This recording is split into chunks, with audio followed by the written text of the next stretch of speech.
Бұл Нурньюс маалымат программасы, студияда мен Арзымат Аланов. Саламатсыздарбы? Алдыда күндүн негизги окуялары.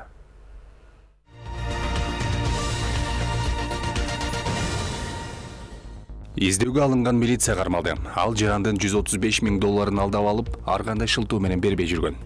Борбордук шайлоо комиссиясы шайлоонун расмий жыйынтыктарын жарыялап жатат. Утулган айрым талапкерлер президенттин кабыл алуусун өтүнүүдө. Бензиндин башаламан баасын ким көзөмөлдөйт? Аралыгы 50 метр болгон 2 май куюучу бекетте бир эле үлгүдөгү бензинде 5 сомго жакын айырма бар. Үлгүсүндөгү күйүүчү майдын баасы 34-35 сомдон сатылып жаткан болсо, азыр 65 сомго чейин көтөрүлдү. UFC'нин 5 жолку чемпиону Валентина Шевченко Ош шаарында. Мындай мүмкүнчүлүктү Нур телеканалы колдон качырган жок. Спортчу менен расмий интервью уюштурду.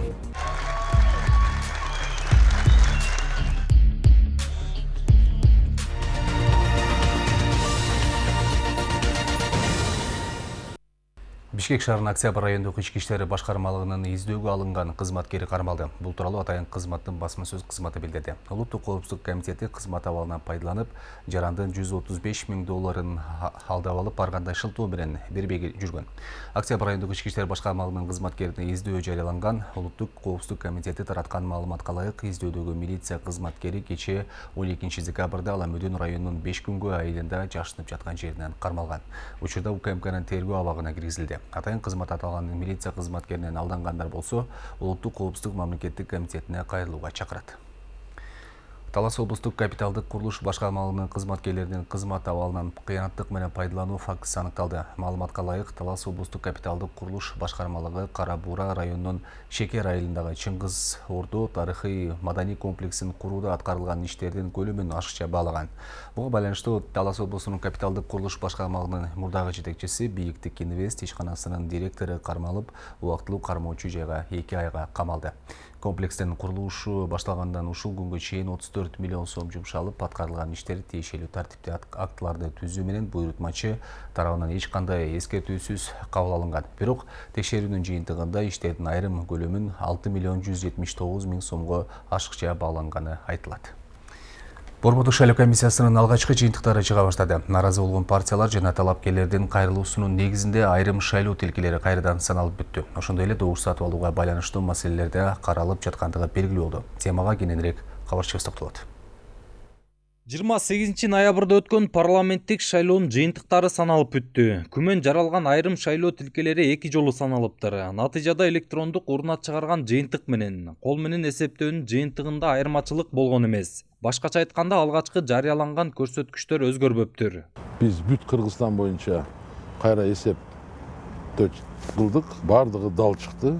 Асуунун маалыматына кол эсеп менен болгон протоколдорго дал чыкты да. Ал арада Борбордук шайлоо комиссиясы алгачкы жыйынтыктарын чыгарып калды. Бир мандаттуу 4 шайлоо округу боюнча Жогорку кеңештин депутаттарын шайлоону өттү деп таап, жыйынтыгын расмий жарыялады. Ага ылайык номер 12 өзгөн бир мандаттуу шайлоо округу боюнча Элмурза Сатыбалдиев, номер 10 Куршап бир мандаттуу шайлоо округу боюнча Данияр Төлөнов, номер 18 Алабука бир мандаттуу шайлоо округу боюнча Азизбек Турсунбаев, номер 35 Ак Суу бир мандаттуу шайлоо округу боюнча Акылбек Түмөнбаев. Мыйзамга ылайык шайлоонун расмий жыйынтыгы 18 декабрга чейин белгилүү болушу зарыл. Бул аралыкка чейин Борбордук шайлоо комиссиясы бардык арыз даттанууларды карап жатат. Өткөн жумада добуш сатып алууга байланыштуу маселе каралган. Анда Көк Жар округунан жеңип чыккан Өмүрбек Бакиров жана Имандоро ишеним партиялары боюнча келген арыздар каралган. Жок, кылмыш иши козголгон укук коргоо органдары тарабынан. Күнөөлүү адамдар жоопко тартылып, аларга айып угузулуп, бүгүнкү күндө соттун кароосунда. Ал эми кандидаттарга карата, ошондой эле партияларга карата Ички иштер министрлигинин жетекчилиги тарабынан жөнөтүлгөн маалыматка ылайык ошол кандидаттардын же партиялардын бул шайлоочулардын добушун сатып алуу фактысына эч кандай тиешеси жок деген маалыматка таянып, биз алардын жыйынтыгын бекиттик да. Айтсак, буга чейин Ош облустук ички иштер башкармалыгы добуш сатып алууга шек санап, 26 ноябрь күнү Альянс партиясынын мүчөсүн кармаган. Шектүү 16 000 сом акча менен шайлоочуларды сатып алып жатканы аныкталып, убактылуу кармоочу жайга киргизилген. Бул факт боюнча кылмыш иши ачылып, сотко чейинки өндүрүш иши башталган болчу. Бул иш бүгүнкү күндө Борбордук шайлоо комиссиясына келе элек дейт БШК төрайымынын орун басары. Азамат Исраилов боюнча мен азыр толук билбейм, эгерде келдек болсо, анда биз күтүп турабыз. Ушул күндөрү бериш керек да, алар албетте берет. Ошондо чечебиз. Азыр убакыт бар. Аталган факт боюнча териштирүү иштерин жүрүшүндө шектүүнүн жанынан Альянс партиясынан номер 42 болуп катталган талапкер Азамат Исраиловдун сүрөтү бар 5 дана брошюра жана 5 дана календарь табылган. Учурда иш тергелип сотко өткөрүлүп берилгендиги айтылып жатат. Бирок анткени менен бүгүн айрым массалык маалымат каражаттары Альянс партиясынын ишин эртең БШК карай турганын жазып чыкты. Азамат Исраиловдун атасы менен сиздин кандайдыр тааныштыгыңыз бар деген Менин тааныбайм мен. Азаматты деле тааныбайм, атасын деле тааныбайм. Көргөн деле жокмун, даже элестете албайм ал кандай жигит экендигин. Кыргызстанда парламенттик шайлоо 28 ноябрда өттү. Алдын ала жыйынтык боюнча парламентке 90 адамдын ордуна 88 киши депутат болуп келет. Себеби бир мандаттуу 2 шайлоо округунда баарына каршы деген графа көп добуш алган. Мыйзам боюнча ал шайлоо участкаларында кайра шайлоо өтөт. Жолдар Бузумов, Данияр Чарбеков, Нурньюз, Бишкек. Жогорку кеңештин эл аралык иштер коргоо жана коопсуздук боюнча комитети Кыргызстандан Өзбекстан менен Венгриядагы элчи кызматына сунушталган талапкерлерди караган жок. Комитеттен билдиришкендей, бул маселени жогорку кеңештин жаңы курамы карай турган болду. Кыргызстандын Өзбекстандагы элчиси кызматына Фархат Иминов, Венгриядагы элчиликке Талант Кушчубеков сунушталган. Фархат Иминов жогорку кеңештин мурдагы депутаты. Ал 2015-жылы Республикада журт партиясынын тизмеси менен депутат болуп келип, 2018-жылы мандатын тапшырган. Талант Кушчубеков буга чейин тышкы иштер министринин орун басары болуп иштеген, Кыргызстандын Өзбекстандагы элчиси болуп 2018-жылдан бери Ибрагим Жунусов иштеп келген. Ал эми Кыргызстандын Венгриядагы элчилиги жаңы ачылды. Көкөйгө тийген күйүүчү майдын кымбатташы коомчулуктун нараазычылыгын пайда кылууда. Ош шаарында күйүүчү май саткандар баш аламан каалаган нарыкты коюп алышкан. Аралыгы 50 метр болгон 2 май куюучу бекетте бир эле үлгүдөгү бензинде 5 сомго жакын айырмы бар. Бензин баалары эмне үчүн баш аламан сатылууда жана аны ким кантип көзөмөлдөйт? Кабарчыбыз Рыспай Мажитов кызыгып көргөн. Кыргызстанда күйүүчү майларга болгон баа күн санап өсүүдө. Эсиңиздерде болсо былтыр декабрь айында айы 92 үлгүсүндөгү күйүүчү майдын баасы 34-35 сомдон сатылып жаткан болсо, азыр 65 сомго чейин көтөрүлдү. Мындан бир нече күн мурун министрлер кабинетинин төрагасы Акылбек Жапаров күйүүчү майларга болгон бааны көзөмөлдөй турганын айткан. Азыр Ош шаарында аралыгы 50 метрде турган 2 май куюучу бекетте бир эле үлгүдөгү күйүүчү майга болгон айырма дээрлик 4 сомдон 5 сомго чейин болуп жатат. Мунун себеби эмнеде? Алда дал ушул туурасында айтып берем. Ошентип өлкөдөгү кымбатчылык коомду кыйынчылыкка түртүп бара жатат. Күйүүчү майга болгон баа төмөндөйт деп ооздеги айтылганы менен иш жүзүндө тескери көрсөткүч көрсөтүүдө. Өлкөдө өз билемдик күч алып бензин ташыган ишкерлер каалаган бааны коюп, карапайым элдин капчыгын бир топ аңтарууда. Ош шаарындагы май күйүүчү бекеттерде бензиндин баасы ар түрдүү. Бул көрүнүш өкмөткө болгон нааразычылыктарды пайда кылган. Ушу капчыкка сал кыйын болуп атат да. Наш петролиумда 60 сомго ушул жерден коюп атабыз, азыр да көр. Ушул бензинди түшүрсө, бир 50 сомго түшүрүп калса жакшы болот элдер үчүн. 50 сом, хотя бы 55 сомго түшсө жакшы болот. Кээ жерлерде 64 сомдон болот. 60 неден көрүп атасыз? Мисалы, бу жерде 60 сом экен. Мындай кээ ошол мен да түшүнбөй калдым. 64 сомдон куюп жүрөбүз. Анан бүгүн 60 сом дегенден аз кирбейм көрүп атам да. Ошо 4 сом разница болот деп. Ошону карап текшерсе болот да. Бар жерде бир кылда кылыш керек. Маселен, жанаша жайгашкан май куюучу 2 бекетте баа 2 башка. Бирисинде айы 92 үлгүсүндөгү бензин 60 сомдон сатылып жатса, экинчисинде дээрлик 4 сом 90 тыйынга кымбат. Анын себебин кымбат сатканын тарап сапатына жараша деген пикирин билдирсе, арзан саткандары инсаптуулугу менен байланыштырат. Бул боюнча биздин жетекчилерибиз баш жактан өздөрү указания берди, бизге 60 сомдон саткыла деп. Biz 60 сомдон сатып атабыз. Элге кичине болсо чөнтөгүнө жардам болсун деп биздин жетекчилер дагы ошону эске алса керек. Biz ошого biz 60 сомдон куюп атабыз. Кыргызстан бир жыл ичинде жалпысынан 1 миллион 200 тонна күйүүчү май керек дейт. Анын басымдуу бөлүгү тагыраагы 80% башка өлкөлөрдөн сатылып келинет. Министрлер кабинети бааны түшүрөөрүн убадакылаардан мурун бир аймакта 2 башка баа коюлган наркты көзөмөлдөш керек. Күйүүчү майды өткөн жылдын ушул айларынан салыштыра турган болсок, Ош шаарында дээрлик 30 сомго жогорулаган. Бул көрүнүш элдин нааразычылыгы менен коштолууда. Кымбаттап кетти, өтө эле кымбаттап кетти. Бизге окшогонго кыйын болуп атат, айлыкка жашагандаргачы. Мен тем более иштебейм, үйдө небере карап эле отурам. Балдарым акча салат. Машина миниш кандай болот? Кыйын болуп атат. Оор болуп атат. Арзандатса жакшы болмок. Ошентип ар түрдүү сатылган күйүүчү майды жөнгө сала турган бир да көзөмөл органы бул көрүнүштү жолго салып тескебей келет. Экономисттер бул жагдайды өкмөт тыкыр көзөмөлгө албаса кымбатчылык күчөй турганын айтышууда. Анан калса союздаш өлкөлөр менен сүйлөшүүлөргө барып бул жагдайды жөнгө салуу бийлик өкүлдөрүнүн иши экенин эскертишти. Импортту биз башка мамлекеттерден да алганды колго алышыбыз керек. Нефти чыгара турган жаныбызда Өзбекстан бар, Казакстан бар, Туркменистандан нефти чыгат. Ошолордон дагы кошумча ошол Россиянын заводдору иштебей калган учурда ошолордон алуу жагындагы караш керек да. Ошол келип жаткан майдын сапатына дагы көңүл бурушубуз керек да. Азыркы учурда мисалы бир шаардын ичинде эле баалардын ар түрдүү болуп атышы бул биринчиден ошол күйүүчү жана майлоочу майларды кандай жол менен алып келип атышат, ошого жараша болот. Башаламан бааны жөнгө салууга жергиликтүү бийликтин даремети жетпейт. Министрлер кабинети борбордогу гана көрүнүштү көрүп, аймактагы баалардан кабары жок өңдү. Монополияга каршы күрөшүү кызматы бензиндин наркын мындай кой, базардагы азык-түлүктү жөнгө сала албай келет. Рыспай Мажитов, Адилет Нышанбаев, Нурньюз, Ош шаары.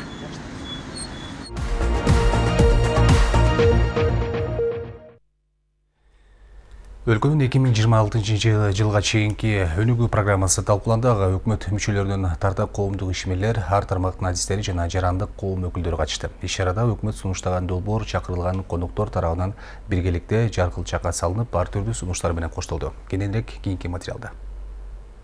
Өлкөбүздүн өнүгүү багыты айыл чарба тармагынан көбүрөөк көз каранды болгондугуна байланыштуу бул жааттагы талкууга мурдагы айыл чарба министринен тарта ушул тармактагы ишкерлерге чейинки өкүлдөр катышып даярдалган долбоорду жакшыртууга салым кошту. Анда жөн гана жаңыча ыкмаларга өтүү керек деген сыяктуу куру сөздөр айтылбастан конкреттүү кадамдар тууралуу сөз болду. Бир жакшы нерсе жетишиш үчүн бизде ошо мамлекет уюмдары, мамлекет эмес уюмдары, бизнес, эл аралык донор уюмдар ошо бирге иштесе бир өзгө бир жемишке жетебиз деп ойлойбуз да. Баары жообуз караштырып, өзүнүн сунуштарыбызды берип атабыз. Эми bundan биягына ошо баары жообуз бирге иштеп, ошо бир жетишке мындай реалдуу кадамдар болуш керек да. Эмне дегенде азыркы менин оюмда да план жакшы түзүлдү, бирок кадамдардан көп нерсе чечилет да. Ошо кадамдар түзгөндө ким кылат, мамлекет эмне ишти кылат, эл аралык уюм, донор уюмдар алар эмне кылат, бизнес эмне кылат, мамлекеттик уюм эмес адамдар алар кандай мониторинг кылышат, ошону кылып туруп иштесек жакшы болот да. Бир гана айыл чарба багыты менен гана чектелбестен билим берүү, бизнес жана технология жаатында артта калбоо үчүн бул тармактар тууралууда талкуу аянтчасы камтылган. Анткени мамлекет өнүгүү үчүн адистер белгилегенде өлкөнүн бардык жагындагы тирөөчтөрдө тең салмактуулук сакталуусу зарыл. Министрлер кабинети ошол 700дөн ашык пункттан турган бир чоң программаны даярдашты. Аны эксперттер даярдады, экономика министрлиги негизги ролду ойноду, биз да катыштык, окумуштуулар катышты. Эми ошонун мындай долбоорун азыр мына бүгүн биринчи жолу презентация болуп чыгып атат элге. Ошон үчүн азыркы бийлик баягы бекинип алып эле мындай өзү эле бирдемени чыгарып эле анан кийин эле элге эле таңуулабайт. Эл менен акылдашып атат. Программаны чыгардык, жакшы жактары бар экен, начар болуп калды дегендер бар. Бул процесс. Уюштуруучулардын айтымында иш-чара, пландар жана чечимдер бир тараптуу болбош үчүн бийлик менен элдин ортосун жакындатууга арналган. Анда экономиканы көтөрүү, кризиске каршы чаралар, социалдык маселелерди чечүү, тышкы саясат жана коопсуздук маселелери тууралуу кеңири талкуулар орун алды. Бияктан азыр бизнес, жарандык активисттер өзүнүн демилгесин көтөрөт, өзүнүн комментарияларын, рекомендацияларын ошол планга беришет. Биз аларды анан карап чыгабыз, кээ биркисин киргизебиз. Ошентип буюрса иштин аягында ошол план жалпы кыргыз элинин планы болуп калат да, келаткан 5 жылдык план.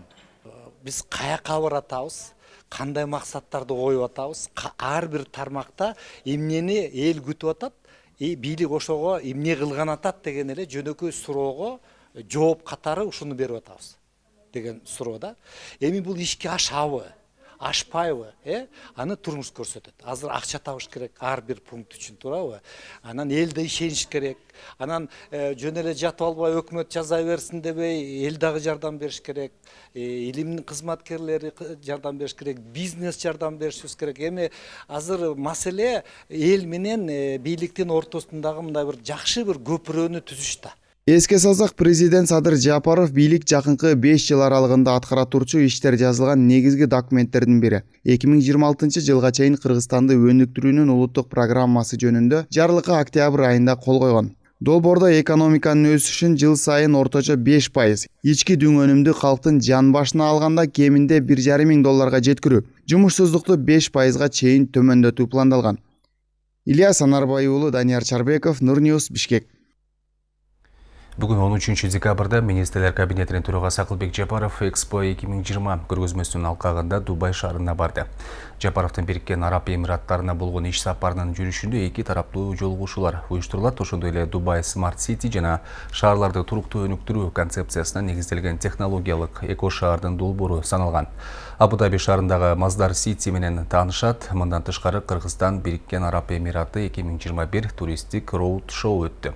Бизнес форумда уюштурулуп, анын жүрүшүндө эки тараптуу жолугушуулар жана сүйлөшүүлөр өткөрүлмөкчү. Манас жана Чыңгыз Айтматов улуттук академиясынын президенти болуп Таланталы Бакчиев дайындалды. Бакчиевди академиянын жааматына министрлер кабинетинин төрагасынын орун басары Идил Байсалов тааныштырды. Буга чейин академияны Тупчубек Тургуналиев жетектеп келген. Манас жана Чыңгыз Айтматов улуттук академиясы мамлекеттик мекемеси 2019 жылы түзүлгөн. Таланталы Бакчиев манасчы, Манас эпосун изилдөөчү, филология илимдеринин доктору. Академия Манас эпосын кыргыз элинин эпикалык маданиятын Чыңгыз Айтматовдун дүйнөлүк мааниге ээ болгон көркөм, гуманисттик, философиялык, этикалык мурасын сактоо жана жайылтуу ар тараптан терең изилдөө үчүн түзүлгөн. Баткен районунун Үчтөбө айылында коомдук кондитердик цех ачылып пайдаланууга берилди. Элет жеринде жаңы жумуш орундары түзүлүп, аялдарга мүмкүнчүлүк кеңейди. Ачылуу аземине жергиликтүү бийлик өкүлдөрү, Корея эл аралык кызматташтык агенттигинин Койка уюмунун Кыргызстандагы мүчөлөрү, элет жериндеги тургундар катышты. Баткен районунун Аксай айыл аймагынын Үчтөбө айылында бардык шарттар менен кондитердик цех курулуп бүткөрүлдү. Мамлекеттик эмес уюм тарабынан Кыргыз Республикасындагы Менин айылым долбоорунун алкагында курулган Үчтөбө айылындагы коомдук кондитердик цехтин ачылуу аземи болду. Келген коноктор цех менен таанышып чыгышты. Керметтоо жерлигине Корея эл аралык кызматташуу уюму, Койка уюму тарабынан каржыланып жана жергиликтүү бийлик тарабынан дагы каржыланып, жергиликтүү салым менен коомдук мончо жана кондитердик цех пайдаланууга берилди. Ачылышын азыр салтанаттуу түрдө өткөрдүк. Биз мындай кичи ишканалар менен районубуздун чек аралаш аймактарында жана жалпы эле районубуздун аймагында жумушсуздукту кыскартуу максатында ушундай кичи цехтерди ачуу менен иштеп атабыз. Үчтөбө айылындагы Керметтоо участкасындагы кондитердик цех Корея эл аралык кызматташтык агенттиги тарабынан 2,115,000 сом жана айыл өкмөттүн бюджети тарабынан 140,000 сом бөлүнгөн. Бүгүнкү күндө пайдаланууга берилүү алдында турат. Сөз сиздерге дааныраак башынчалык келип, мына 8 ачып биздин Үчтөбөгө көркөмгө неме кылып кошуп атасыздар. Рахмат, дайым ишиңиздер боло чыган тынч болуңуздар. Эми мындан ары элет жеринде аялдар жумуш менен камсыз болушат. Айылдагы балдар бакчасына, мектеп окуучуларына, майрамдарга, жакшылык күндөргө элди таттуулар менен камсыздап турмакчы. Эң негизгиси 10дон ашуун жаран жумуш менен камсыз болот. Кудай кааласа мана иштетип, мектептерди, детсадтарды камсыз кылабыз. Өзүбүздүн айылга свежий, жаңы арзан ценада пиширип беребиз. Мана пиширган хлеб, булочка чыгарабыз. Бышыруу жагынан тажрыйбабыз бар, бардыгы да сертификаттар бар. Мына ишке алган келиндерди, окуган, биширишти билет. Азырынча коомдук кондитердик цехте 4 жаран жумуш орду менен камсыздалган. Цехке ун азыктарынан жасалуучу бардык продукциялар жасалып чыгат. Азык жасалуу үчүн бардык шарттар түзүлүп, керектелүүчү эмеректер жабдылган. Бактыгүл Мирадилова, Нурзат Кабылжан кызы, Медер Айдарали уулу, Нурньюс, Баткен облусу. Нурньюс маалымат программасынын алкагында эл аралык жаңылыктар. Американын бир нече штатын бир убакта каптаган торнадолордун курмандыктарынын саны өлкө боюнча 90-дон ашты. Ондогон адамдар дагы деле дайынсыз. Түрк лирасынын кулашына каршы 5000ден ашуун демонстранттар Стамбулдун Азия тарабындагы көчөлөргө чыгышты. Митингчилердин негизги талабы минималдуу айлык акыны көтөрүү экендигин айтышат. 12 декабрда Израилде аяктаган Алам сулуусу 2021 сынагынын жеңүүчүсү индиялык кыз болду. Анын эмоциясы көпчүлүктүн сезимин козгоду. Ушул кызыктар жөнүндө кезектеги сюжетте сөз болот. Америка Кошмо Штатынын бир нече штатын бир убакта каптаган торнадонун курмандыктарынын саны өсүүдө. Кентукки штатында эле кеминде 80, ал эми өлкө боюнча 90дон ашуун адам өлдү. 10 000 калкы бар Майфилд чакан шарчасындагы шам заводу кыйрагандан кийин ондогон адамдар дагы эле дайынсыз. Акыркы 2 күндүн ичинде 30дан ашык торнадо Миссури, Арканзас, Иллинойс жана Теннесси штаттарында да кыйроого алып келген. Кырсыктан улам электр жарыгы үзгүлтүккө учураган Иллинойс штатынын түштүгүндөгү Эдвардсвилл шаарында Амазонканын эң чоң кампасын дубалы жана чатыр ураган. Ичинде 100дөй жумушчу болгон. Алардын 6сы каза болуп, 45 имараттан аман эсен качып кетүүгө үлгүргөн. АКШнын президенти Джо Байден Кентукки штатында өзгөчө кырдаал жарыялап, торнадонун сериясы өлкөнүн тарыхындагы эң көп адам өлүмүнө алып келген жана кыйратуучу кырсыктардын бири болуп калганын айтты.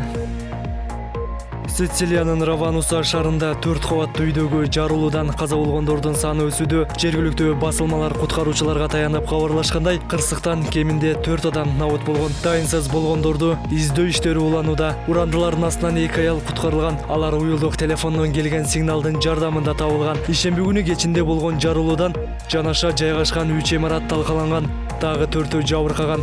Алдын ала маалыматтарга караганда, жарылуу газдын чыгышынан келип чыккан. Жекшембиде Туркиянын эңире профсоюздары өлкөдө гиперинфляцияга жана түрк лирасынын кулашына каршы 5000ден ашуун демонстранттар Стамбулдун Азия тарабындагы көчөлөргө чыгышты. Митингчилердин негизги талабы минималдуу айлык акыны көтөрүү. Жыл башынан бери түрк лирасы долларга карата 43%га наркын жоготту. Ноябрь айында жарыяланган расмий маалыматтарга караганда, Түркияда инфляция 21%дан ашкан. Бирок оппозиция бул цифралар бааланбай жатат. Экономиканын реалдуу абалы андан да курч деп эсептейт. Стамбулдагы митингчилердин айтымында, биз бир нерсени өзгөртүү үчүн көчөгө чыктык. Учурдагы өкмөт отставкага кетиш керек. Анткени чөндүктөрүн толтуруп, элди тонуп жатат. Ошол, биз бул жерде эмне үчүн келдик? Жетишет деп айтуу үчүн. Жана биз көчө акциясын улантабыз дешти. Алам сулуусу 2021 сынагынын жеңүүчүсү индиялык талапкер Харназ Сандуху болду. Ал 21 жашта моделдик менен кошо актрисалыкты да бирге аркалайт. Сандуху өспүрүм кезинен бери сахнада жүрөт. Ага тажыны өткөн жылдын жеңүүчүсү мексикалык Андия Меса кийгизди. Эми Индиядан келген кыз Алам Миснин расмий жумушуна ээ болот. Нью-Йоркто жашап көптөгөн иш-чараларга катышат. Социалдык тармактарда өз оюн бөлүшкөндөр негизинен сандага сүйүнүшкөн, бирок айрымдары аны өтүү жасалма деп жемелеп, кирпиктерин жана чачтарын узарткан үчүн урушушкан. Конкурс коронавируска карабастан план боюнча өткөрүлдү. Ага 80 мамлекеттин сулуулары катышкан.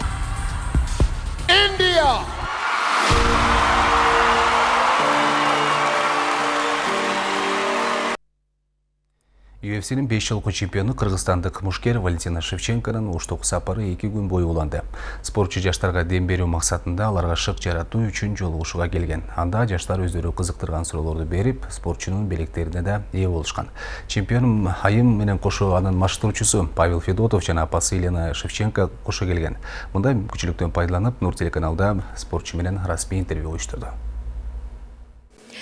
UFC чемпиондук курду бүгүнкү күндө эч кимге бербей келе жаткан кыргызстандык спортчу Валентина Шевченко Ош жергесинде бүгүн спорт сүйүүчүлөр Валентина Шевченконун күйөрмандары Ош шаарынын маданият үйүнө чогулуп аны менен жолугууга келишкен. Учурда сүрөткө түшүп, суроолорун берип үлгүрбөй жаткан чагы.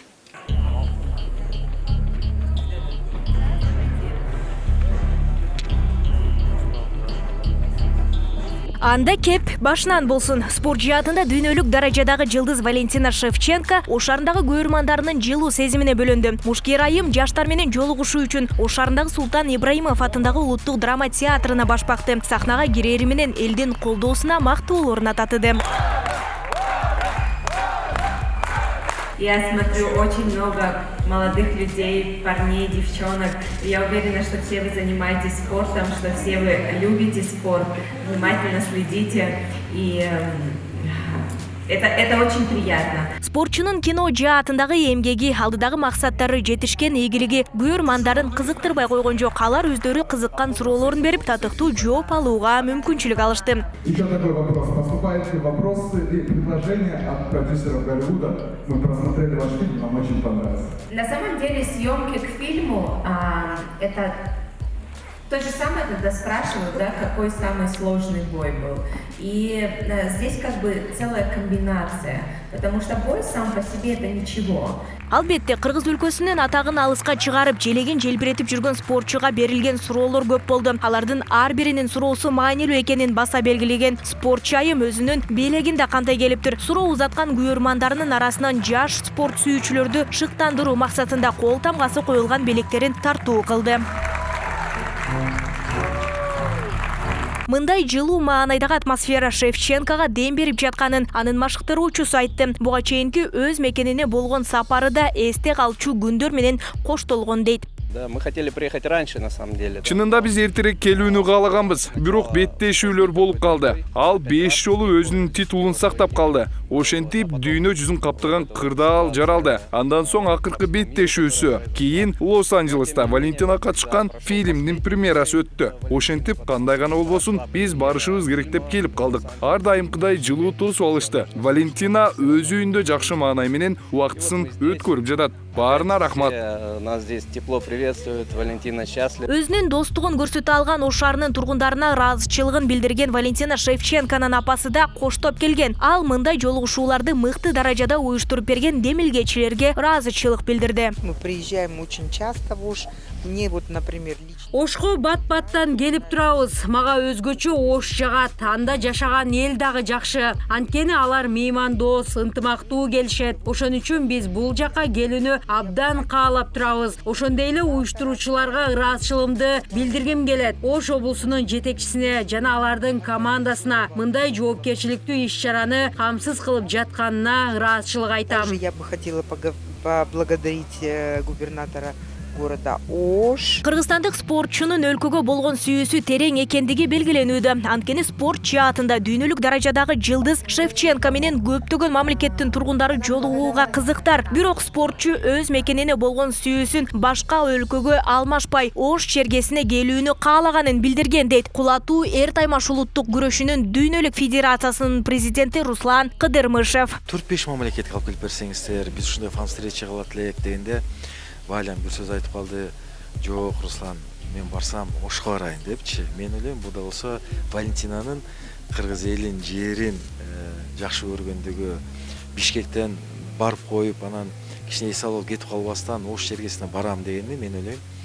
Валентин дагы бир жолу кыргыз жерин, элин сыйлагандыгы, жакшы көргөндүгү депчи. UFC'нин 5 жолку чемпиону Валентина Шевченко менен болгон жолугушуу мыкты деңгээлде уланып, соңунда ар бир күйөрман спортчунун кол тамгасына ээ болуп, эстелик үчүн сүрөткө түшүүгө жетишти.